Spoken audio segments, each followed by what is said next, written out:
And so me doing this children book is pretty much going back into how I was taught, not knowing. I didn't really know the dynamics of politics until I was, in my late 30s.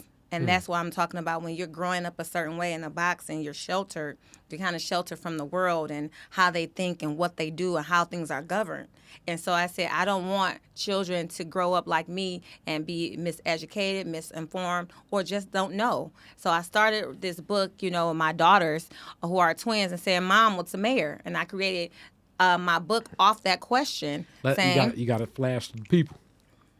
Mom, and it comes with a whole gavel. So, yeah, because I got to, shut it down with the gavel. You know what I'm saying? So hopefully when kids are in class, they don't have the source. They will have Mom was the mayor, reading that. So I want kids to understand the roles of government and also how they can play a part in those roles. So this book is not just for children. This is for adults as well. Okay. When I ran my election, everybody was happy to have representation from white to black to Republicans to Democrats because, it's a nonpartisan role. But, I take into, to consideration all things that people believe in, and including what I believe in, And so when people elected me, they were excited, they were happy. But, from another standpoint, not saying other cultures don't know, but I have to always talk about my culture because that's what I deal with the most, when I'm talking to people, is they didn't know what a mayor did.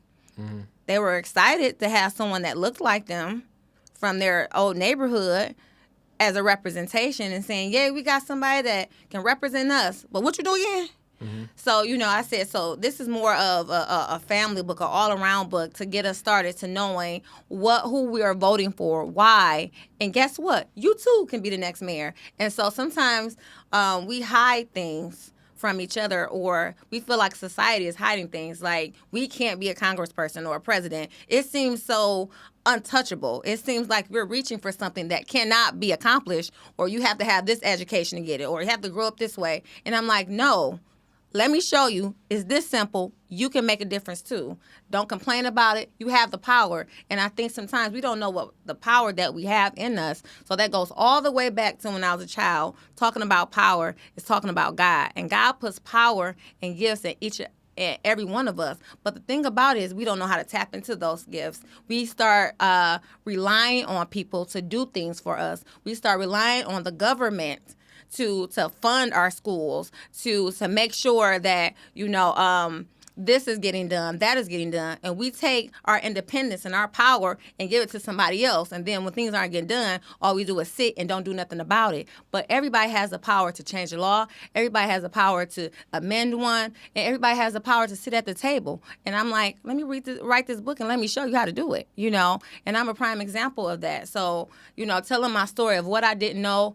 I didn't grow up from this. I came from a religious background. So this is a person that's spiritual and still saying you can still be spiritual and sit at the table too. And we need more spiritual people at the table because things are done in a different way. It's not done in your personal agenda or the other person's. It's like, okay, once you pray about it and figure it out, you're going to do it on God's agenda. You know what I'm saying? So you're still at the table. You're still have the title, but the person who is supposed to help you run and help you lead is the one above.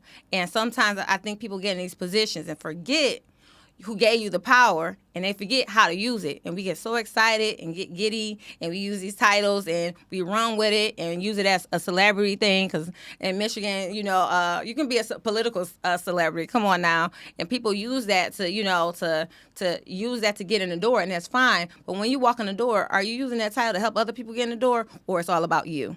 And so the book was created again for children to grow up learning about leadership, learning how to tap into their power, and also share those concepts with their parents. So we're building family structure. That's what I was talking about before. Family structure. We're talking about governance. We're talking about power. We're talking about leadership. And those are the things that I grew up with. So I didn't grow up in a hood. I grew up in a neighborhood that probably turned into a hood. So, but again, that did not define me. And if you live in a hood, change your hood to a neighborhood. Don't be happy with what, and don't settle. And I think we came to a point in our lives where we settled with what was given. And then that's why I said this book is talking about taking your power and changing the dynamics. You took this space and made it to, a place where people can do things, tap into their power at little to no cost. You didn't have to do that. But you said, you know what, I'm going to use who I am and my vision to help other people with their vision. And that's what this book is about, too.